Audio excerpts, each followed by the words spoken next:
Assalamualaikum warahmatullahi wabarakatuh. Halo, saya Aya. Halo, saya Dila. Hai teman-teman, saya Vira. Halo, saya Rahma. Halo, saya Afi. Halo, saya Risa. Hello, saya Hayu. Halo, saya Anissa. Di video ini, kami akan menjelaskan tentang kognitivisme Gestalt. Disimak ya.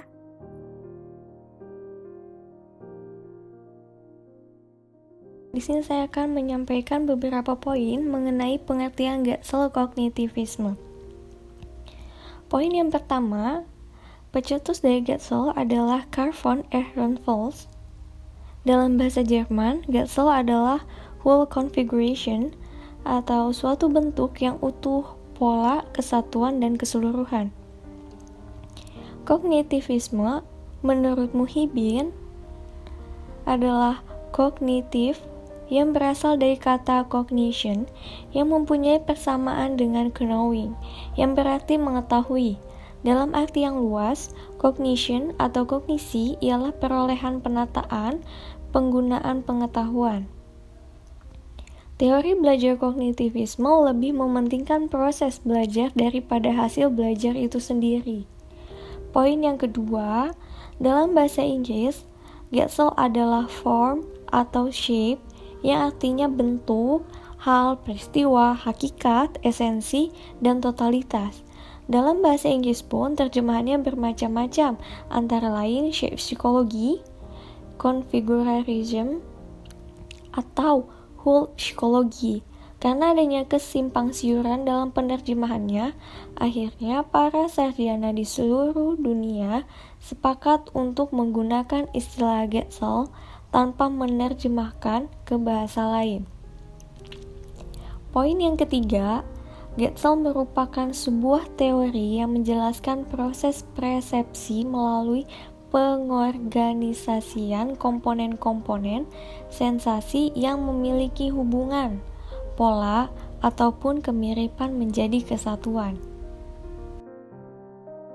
Psikologi Gestalt merupakan salah satu aliran psikologi yang mempelajari suatu gejala sebagai suatu keseluruhan atau totalitas. Data-data dalam psikologi Gestalt disebut fenomena atau gejala.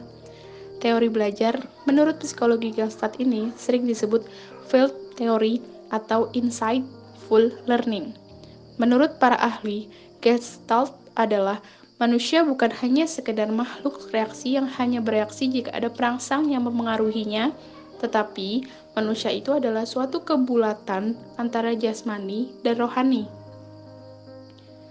Suatu konsep yang paling penting dalam psikologi Gestalt adalah tentang insight, yaitu pengamatan dan pemahaman mendadak terhadap hubungan-hubungan antar bagian-bagian dalam suatu situasi permasalahan.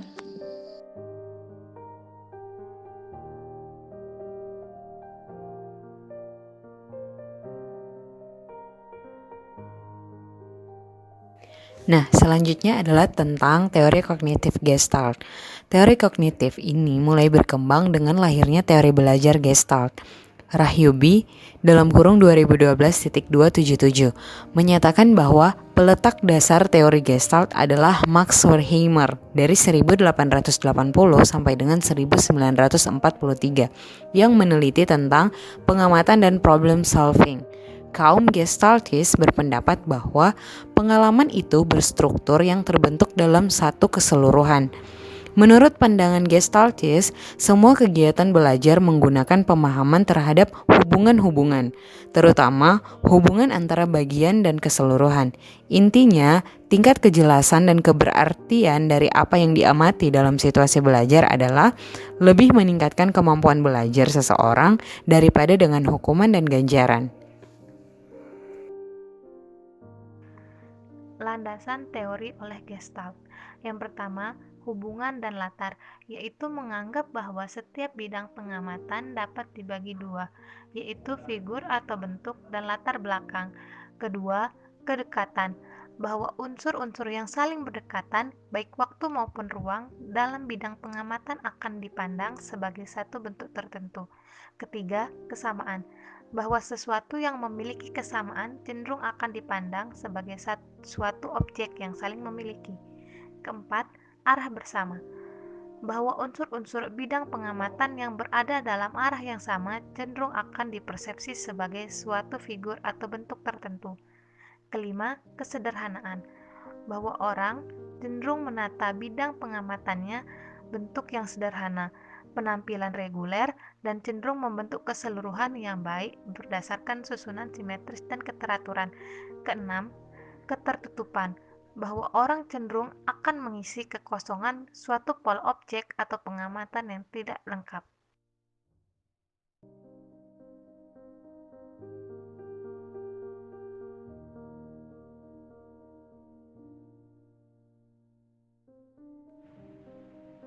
Implementasi teori belajar kognitif Gestalt.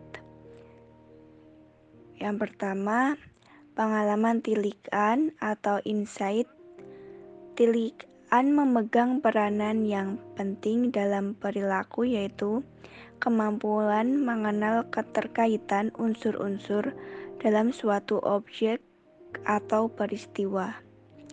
Yang kedua, pembelajaran yang bermakna atau meaningful e-learning. Kebermaknaan unsur-unsur yang terkait akan menunjang pembentukan tilikan dalam proses pembelajaran. Maka jelas makna hubungan suatu unsur akan makin efektif sesuatu yang dipelajari. Ketiga, perilaku bertujuan atau purpose behavior. Perilaku terarah pada tujuan. Perilaku bukan hanya terjadi akibat hubungan stimulasi respon, tetapi ada keterkaitannya dengan tujuan yang ingin dicapai. Proses pembelajaran berjalan efektif jika peserta didik mengenal tujuan yang ingin dicapai. Proses pembelajaran akan berjalan efektif jika peserta didik mengenal tujuan yang ingin dicapainya. Oleh karena itu, guru hendaknya menyadari tujuan sebagai arah aktivitas pengajaran dan membantu peserta didik dalam memahami tujuan. Prinsip ruang hidup (life space). Perilaku individu memiliki keterkaitan dengan lingkungan di mana ia berada. Oleh karena itu, materi yang diajarkan hendaknya memiliki keterkaitan dengan situasi dan kondisi lingkungan hidup peserta didik. Transfer dalam belajar, pemindahan pola-pola perilaku dalam situasi pembelajaran tertentu ke situasi lain menurut pandangan Gestalt. Transfer belajar terjadi jalan melepaskan pengertian objek dari suatu konfigurasi lain dalam tata susunan yang tepat. Jude menekankan pentingnya penangkapan prinsip-prinsip pokok yang luas dalam mempelajari dan kemudian menyusun ketentuan-ketentuan umum (generalisasi). Transfer belajar akan terjadi apabila peserta didik telah menangkap prinsip-prinsip pokok dari suatu persoalan dan menemukan generalisasi untuk kemudian digunakan dalam memecahkan masalah dan situasi lain.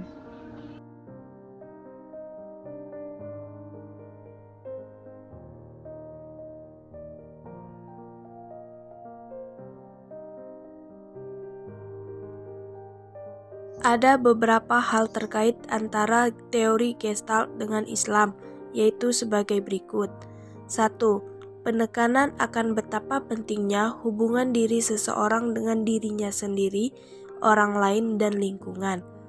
Setiap orang dilahirkan ibunya dalam keadaan fitrah. Setelah ayah ibunya lah yang menjadikannya Yahudi, Nasrani, atau Majusi, maka jika kedua orang tuanya itu Muslim, maka anak itu akan menjadi seorang Muslim. Hadis riwayat Muslim. 2. Peserta didik harus mengerti dan memahami tujuan yang ingin dicapainya saat belajar. Sesungguhnya Allah sangat mencintai orang yang jika melakukan sesuatu pekerjaan, dilakukan dengan itqan, tepat, terarah, jelas, tuntas. Hadis riwayat Tabrani. Selanjutnya, ada ayat Al-Quran yang terkait dengan teori Gestalt. Poin pertama, bertanggung jawab atas tindakan yang mereka lakukan termasuk setiap konsekuensinya. Nah, hal ini terdapat dalam Quran surah Az-Zalzalah ayat 7-8, yang artinya, maka barang siapa mengerjakan kebaikan seberat zarah, niscaya dia akan melihat balasannya. Dan barang siapa mengerjakan kejahatan seberat zarah, niscaya dia akan melihat balasannya.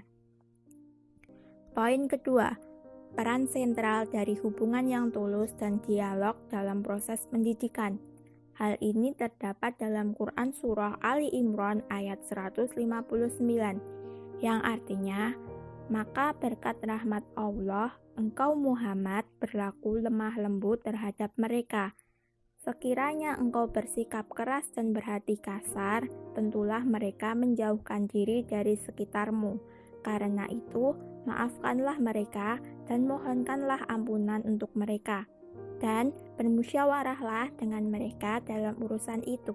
Kemudian, apabila engkau telah membulatkan tekad, maka bertawakallah kepada Allah. Sesungguhnya, Allah mencintai orang yang bertawakal.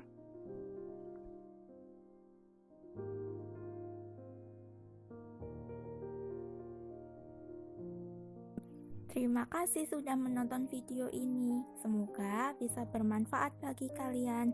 Wassalamualaikum warahmatullahi wabarakatuh.